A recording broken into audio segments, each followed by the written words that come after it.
Self-love is when you say to yourself, ah, man, look, I know you and that girl got a real connection.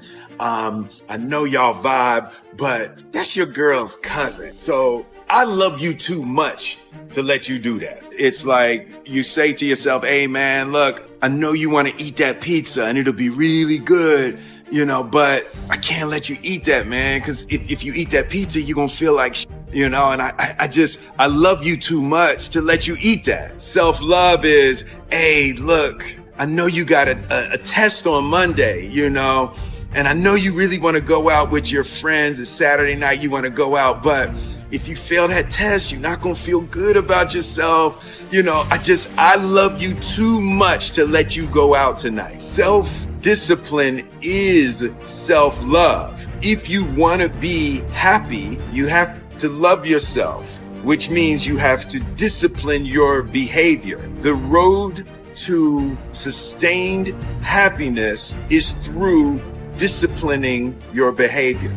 We tend to base our self-esteem on what other people think. And that's not really self-esteem. Self-esteem is supposed to be how we feel about ourselves. And I was just saying how dangerous it is to allow other people to determine how you're going to feel about you. And it's kind of like looking into a broken mirror. You're going to look in a broken mirror and then change your face to try to look good in this defiled, busted, broken mirror. And it just, other people's opinions is a really way to determine how we feel about ourselves.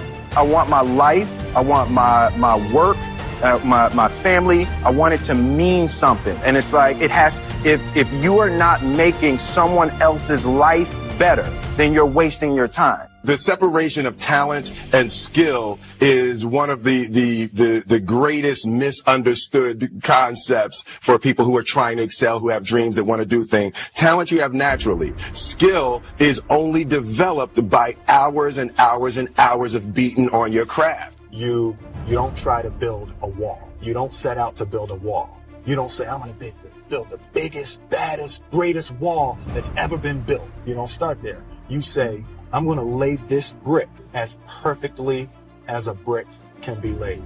There will not be one brick on the face of the earth that's going to be laid better than this brick that I'm going to lay in this next 10 minutes. Yeah. And you do that every single day. And soon you have a wall.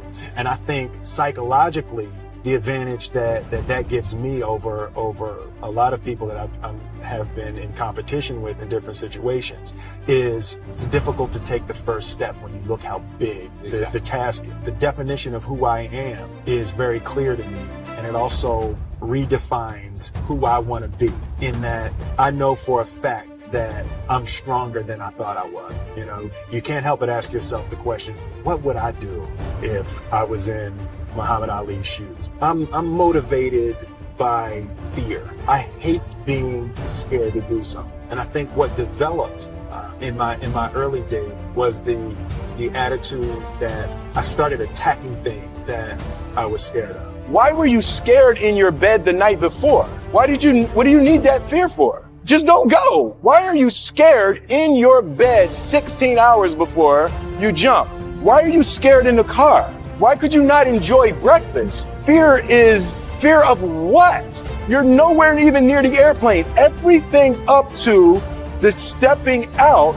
There's actually no reason to be scared. It only just ruins your day. You don't have to jump. And then in that moment, all of a sudden, where you should be terrified is the most blissful experience of your life.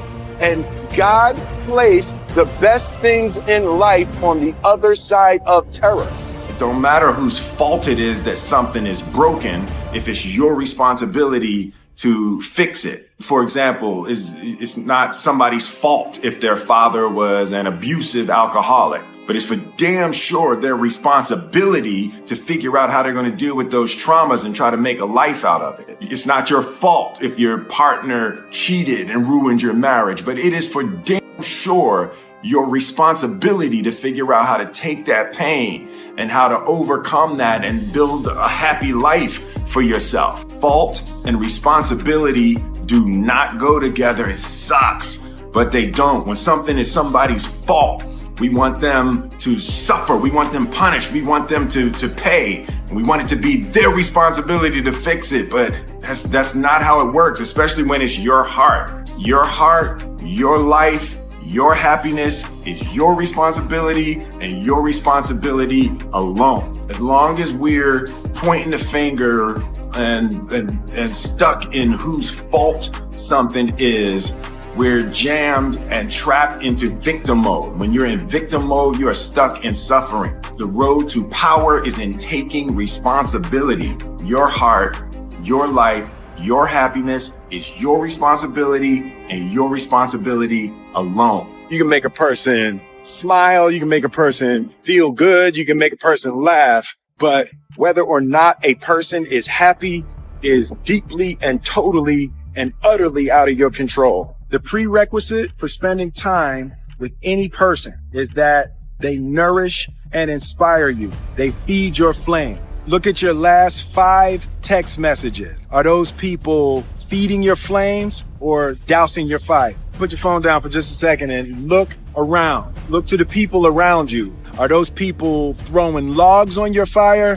or are they pissing on it? 99% of people are not willing to do what it takes to make their dreams come true. The Marines have a saying, everybody wants to go to heaven, but nobody wants to die. The center of bringing any dream into fruition is self-discipline. You know, something as simple as food and eating. It's not about your body as much as it is about your mind. It's getting command of your mind to be able to choose actions that are in your own best interest. Every day, we are choosing that's not in our own best interest. So if the world is attacking you and the world wants to fight you and the world's trying to hold you down, so you're gonna kick yourself in the balls? So you're gonna stop yourself from getting what you dream. And I think the word discipline has kind of gotten a bad name. We think about it in terms of punishment.